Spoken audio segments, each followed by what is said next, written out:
I'm Linda Deir in my home office where I do my writing in beautiful Sedona, Arizona.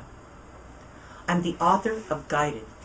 Her spirit guide angels were her best friends and life coaches. Welcome to video 6 of the Live a Guided Life series, writing my first book, Guided, Part 1. Writing my first book took 4.5 months. When writing it, at no time did I think about what this book would turn out to be. I just started writing the story of my life as I was being guided all the way along by my spirit guide angels. Reading other authors' books and researching what or how I should write this book was what I was told to do by people in the business, but I was guided not to do any of that. I just started writing as the words flew out of my fingers onto the computer screen.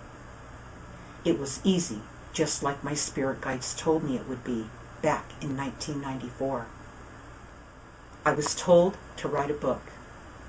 The first time I was told to write a book was in 1978 from my home building colleagues when I was in my 20s. They said I should write a book about my intuition. They said this because I was one of the few who dodged the real estate crash in the late 1970s, as I had warned them, but they didn't listen until it was too late.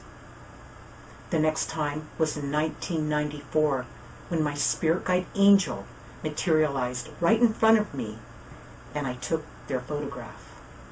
A few weeks later, they came to me in a dream.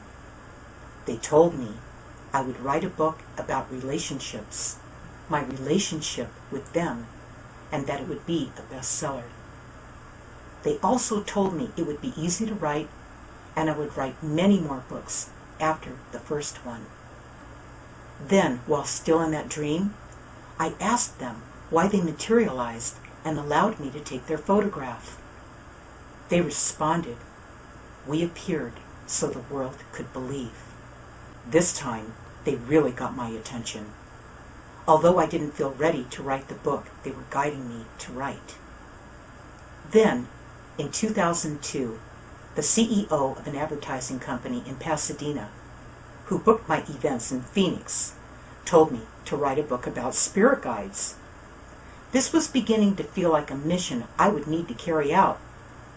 But I wasn't going to write about spirit guides just to write about them. Not ready to write a book. Until I felt ready, was I even going to consider writing a book. I had no desire to write one, nor did I know what it would be about, even though those people and my spirit guides had already told me. 2004, Ray showed up, handpicked by a divine force.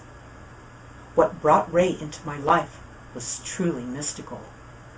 It happened on February 28, 2004.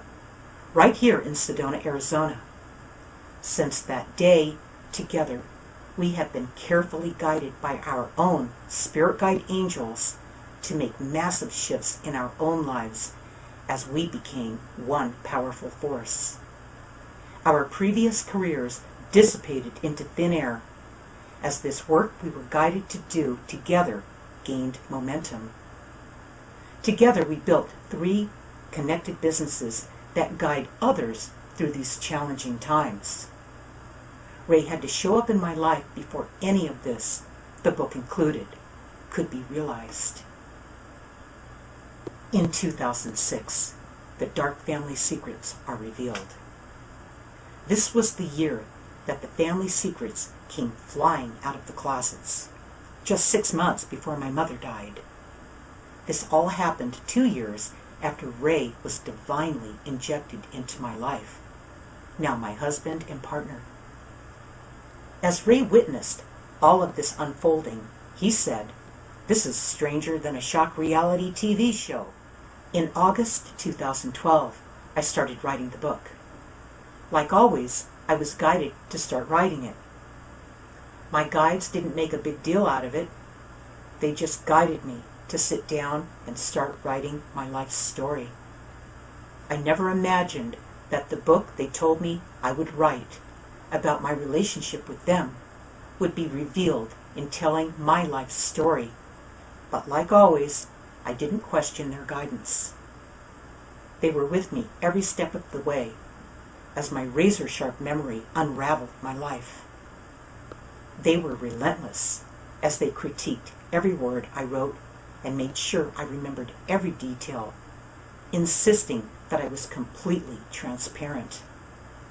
They made me go deeper than I ever imagined, recalling not what just happened, but how it felt.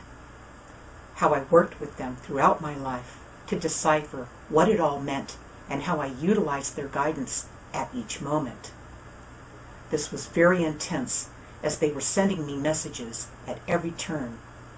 When I went to the bathroom, to the kitchen, had something to eat at the dining room table, did a workout, took a shower, in my dreams, and in the twilight between waking and sleeping and vice versa. They were sending me a constant flow of dialogue pertaining to what would be written in this book. After just 2 months of writing, I had to put the book on the back burner. 9 chapters were down on paper. Thanks to my guides, this long-awaited book was taking form. Next week, I will finish this story about writing my first book, Guided, in part 2. So that's it for this edition of the Live a Guided Life video series. Be sure to subscribe to my channel and turn on your notifications so you don't miss a single episode as soon as I post them. With each video, I will share more lessons and communication from my spirit guide angels so you can live a guided life too. Follow this link and click on my book, Guided. Then click on the listen button under the book to hear me read about the day I ran out of options and made a solid connection with my spirit guide angels at 20 months old. Share your experiences about what you learned when writing your book, or if you are in the process of writing your book now. Share your experiences in the comment area below. I'm Linda Deir. Thank you for watching, and don't forget to tell your friends.